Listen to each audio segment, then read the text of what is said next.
El 19 de septiembre de 2017 hubo un fuerte temblor en la zona central del país y bueno, en la Ciudad de México se derrumbaron 24 edificios y cientos de personas murieron. Uno de los edificios que colapsó parcialmente fue el Colegio Enrique Rebsamen Así es. en la alcaldía Tlalpan, y allí quedaron atrapados niños y personal de la propia escuela. Y también allí vimos uno de los casos más graves de manipulación emocional que hemos visto en los medios mexicanos. Tú seguiste la historia, ¿nos puedes contar un poco cómo se desarrolló? Sí, claro que sí. El caso Rebsamen, y específicamente la invención de la niña Frida Sofía, es un ejemplo clarísimo de cómo frente a una tragedia humana y además múltiple, los medios masivos destinaron horas de horas no para darle voz a damnificados y al acto de solidaridad que lo hicieron el primer día, sino para desmovilizar a la población, sobre todo a la población capitalina, a partir de un reality emocional, que ese es el nombre, digamos, que le podemos poner al caso Frida Sofía. ¿Por qué reality? Porque era mitad verdad y mitad ficción.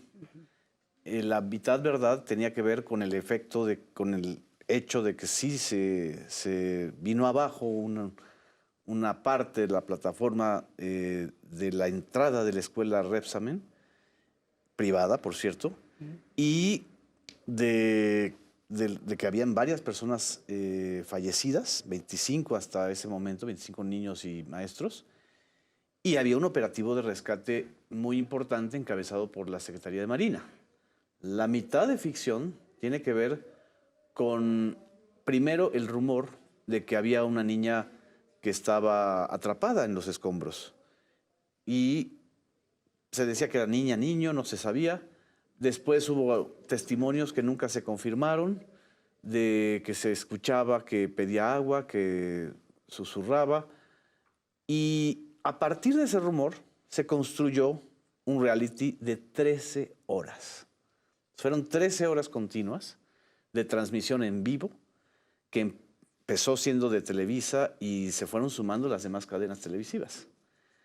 Y aparte de las cadenas televisivas, todas las cadenas de radio, los blogs digitales que jugaron un papel fundamental en esta parte. Es decir, lo terrible de este caso es que con todo y lo que significaba la tragedia en ese momento, Televisa necesitaba el oxígeno de las audiencias. Y hasta ese momento, después de venir de un declive muy fuerte de sus audiencias, logró rebasar los 20 millones de teleaudiencias, ¿no? De personas que estaban viendo la transmisión. La tragedia inventada les vino como anillo al dedo. Y digamos, desde el punto de vista periodístico, pues también está esta situación en la que no hay verificación, no se corrobora. Entonces también hay periodísticamente, independientemente de lo que la Marina hubiese confirmado o no, Claro. hay un hueco, ¿no? La Secretaría de Marina, y eso hay que señalarlo claramente, no fue la responsable de la versión que dieron los medios, y mucho menos de la versión que dio Grupo Televisa. En todo caso hubo un error, pero no tenía por qué haber asumido toda la responsabilidad. Todos los que somos reporteros y hemos cubierto tragedias, sabemos que hay muchas versiones que circulan y que cuesta trabajo a veces en el momento confirmarlas. Eso es natural y es parte del oficio periodístico. Pero no podemos llevarnos a engaño cuando hay 13 horas de transmisión. Exacto. Frida Sofía fue una construcción, un reality emocional construido para desmovilizar a la población. En esos momentos, si nosotros recordamos, inmediatos al sismo del 2017, la ciudadanía estaba volcada en las calles. Y Frida Sofía era como, quédense en casa, escuchen esta Rosa de Guadalupe, este capítulo, con la mezcla de ficción y verdad. Analizando permanentemente este tipo de coberturas, observamos que el caso de Frida Sofía estaba reiterando los ingredientes de otros inventos con un grado de sadismo emocional muy fuerte. Había gente que lloraba en las calles o lloraba en sus casas, personas mayores, porque estaban al pendiente de lo que le pueda pasar a la niña Frida Sofía. Y sin despegarse de la televisión. Sin despegarse de la tele, además era una cobertura que no tenía elementos novedosos, es decir, era jugar con las emociones, especular, sobresaturar a la audiencia, cuando habían muchísimos otros focos de atención importantísimos. Habían lugares que necesitaban agua, que necesitaban rescate, que necesitaban la ayuda de la ciudadanía y que fueron desplazados a un tercero o quinto plano porque lo importante, insisto, era desmovilizar a la población. ¿Le verías un carácter de infodemia a lo que ocurrió ahí? Absoluto. Es la infodemia perfecta, porque es una mentira convertida en un relato mediático, además hipermediático, donde todo el mundo podía opinar y decir sin necesidad de verificar nada, porque ya el mismo medio masivo y el mismo gobierno federal que regula los medios masivos, o sea, no hay que olvidar que los medios masivos son concesiones de un servicio público. Jamás le puso el mínimo alto o sanción a las televisoras o a las estaciones de radio que cubrieron esto. ¿Qué quería decir? Entonces también el gobierno tenía un interés muy claro, el federal y el capitalino, de desmovilizar a la población. ¿Cuáles serían las lecciones de esta historia? Uno, que el boomerang que provoca, el efecto boomerang que provoca la manipulación emocional, le genera un costo muy alto de credibilidad a los periodistas, a los medios y a los gobiernos.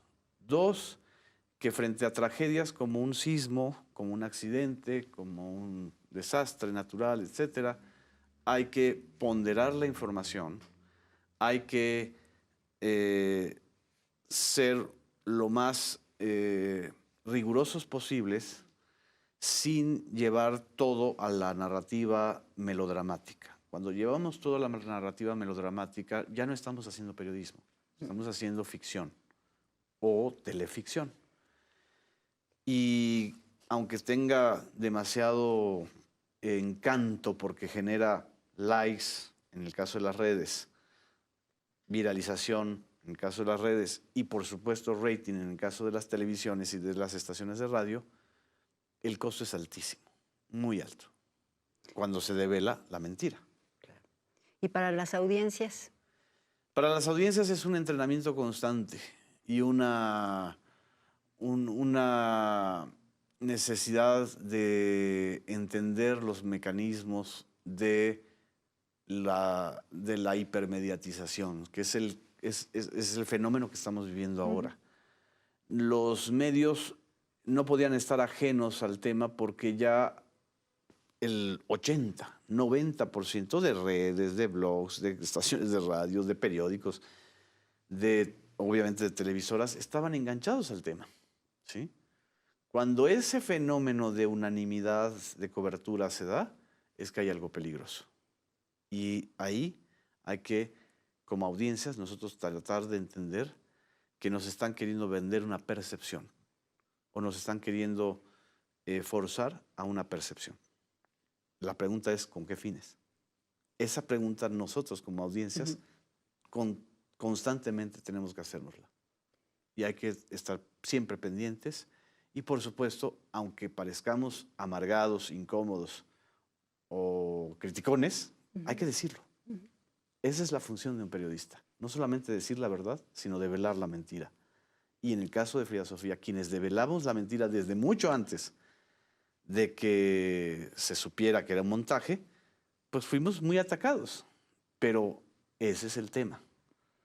No estar en la oleada de la cargada mediática, sino en el compromiso ético frente a quienes nos ven, a quienes nos leen. Eso creo que es lo que siempre debemos defender. Pues muchas gracias, Genaro. Gracias, muchas gracias.